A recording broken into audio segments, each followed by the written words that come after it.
Vocês já viram alguém incendiar uma casa e ao sair culpar a fundação por não ter resistido ao fogo? Nunca nem vi. Pois é exatamente essa sensação que paira sobre a saída de Kathleen Kennedy da presidência da Lucasfilm.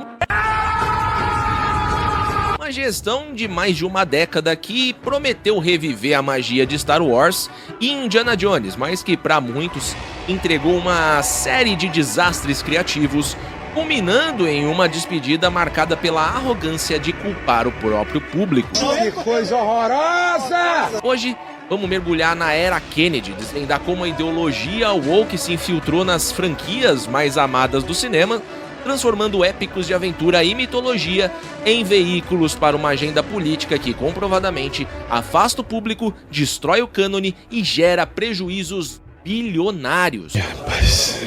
Mas antes de mergulhar de vez nessa galáxia distante, já aproveita e se inscreve no canal, deixa o like porque isso ajuda demais o vídeo a chegar mais longe, pra mais gente. Comenta aqui embaixo a sua opinião porque esse assunto promete render um debate muito legal.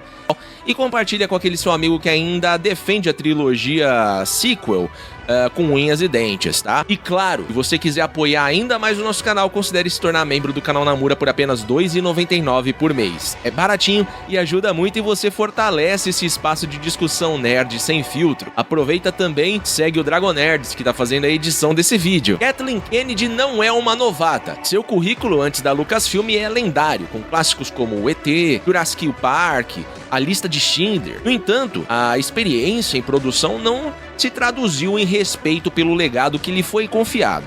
Lixo! Me desculpe, eu tô alterado. Quando a Disney adquiriu a Lucasfilm em 2012 por mais de 4 bilhões de dólares, a promessa era de um futuro brilhante. Com a volta de Star Wars aos cinemas, a escolha de Kennedy, uma protegida de George Lucas, parecia à primeira vista uma garantia de continuidade e respeito. Sabe de nada, inocente. O que se seguiu, no entanto, foi uma década de decisões criativas erráticas, falta de planejamento estratégico e, o mais grave, a substituição da busca pela excelência narrativa pela imposição de uma agenda ideológica. A entrevista final de Kathleen Kennedy, onde ela aborda críticas, é um estudo de caso em desconexão com a realidade. Em vez de um tom reflexivo ou de reconhecimento de erros, o que a gente viu foi uma postura defensiva, taxando a insatisfação massiva dos fãs como ruído de uma pequena parcela barulhenta. Ela chegou a sugerir que as críticas vinham de um público masculino dominante, que se sentia ameaçado pela presença de mulheres em papéis de liderança, como a showrunner de The Acolyte,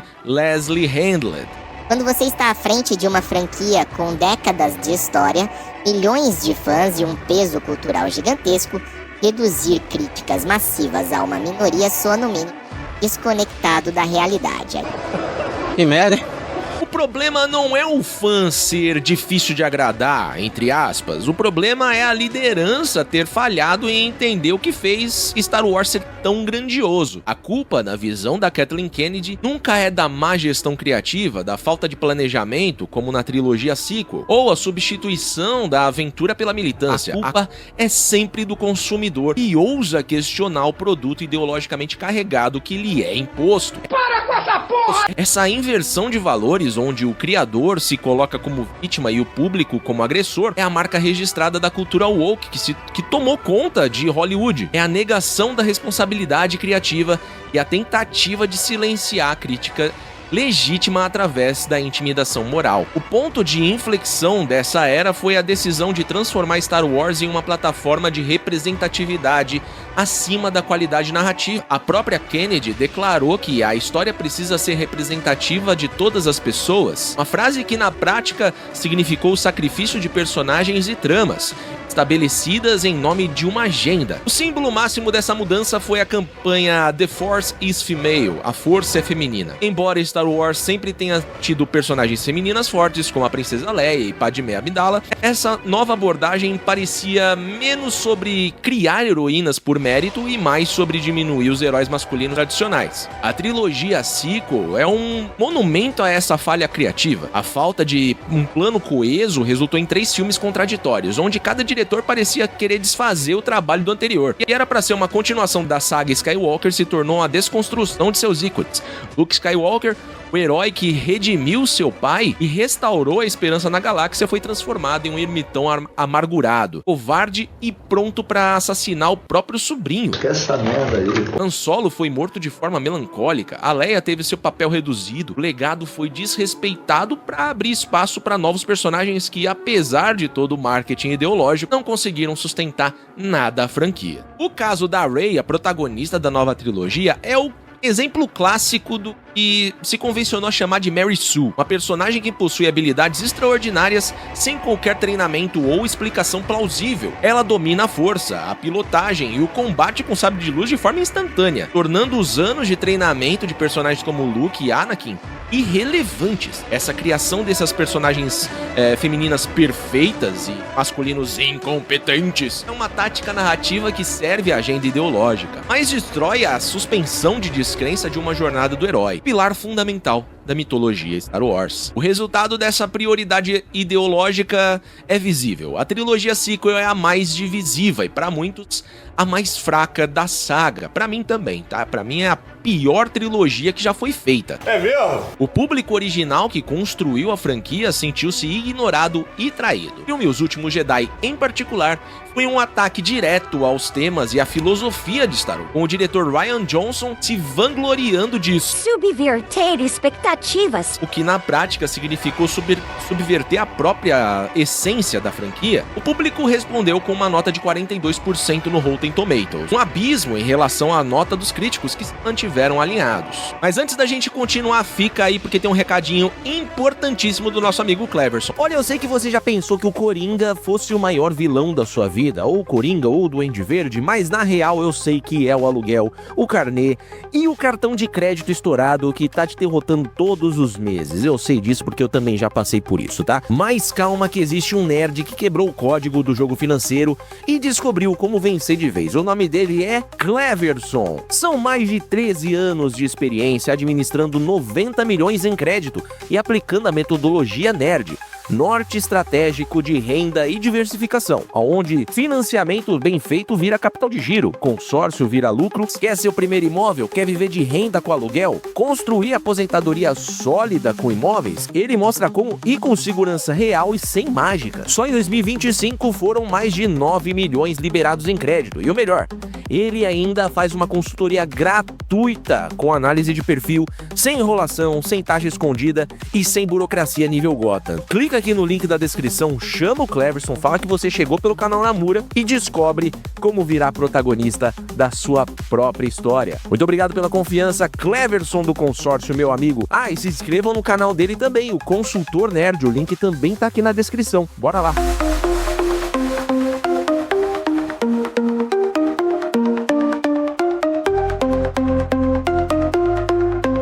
Agora que você já viu esse recadinho maravilhoso do meu amigo Cleverson Consultor, bora voltar pro vídeo. Bora! E bora pro vídeo. A questão Kennedy não se limitou a Star Wars, ela também colocou as mãos em outra joia da coroa, Indiana Jones. Cara, de novo! A gente teve aí Indiana Jones e o Chamado do Destino, Die of Destiny, que foi um fracasso de bilheteria retumbante, com prejuízo estimado de mais de 100 milhões de dólares para Disney. A razão é clara para quem acompanha o declínio da qualidade sobre a Lucasfilm. O filme não apenas falhou em recapturar a magia, mas também cometeu o erro fatal de marginalizar o próprio Indiana Jones. O roteiro, indo a cartilha woke, dedicou tempo e esforço para introduzir e levar a personagem feminina da Helena Shaw, a Phoebe Waller-Bridge, que para muitos eclipsou o herói titular.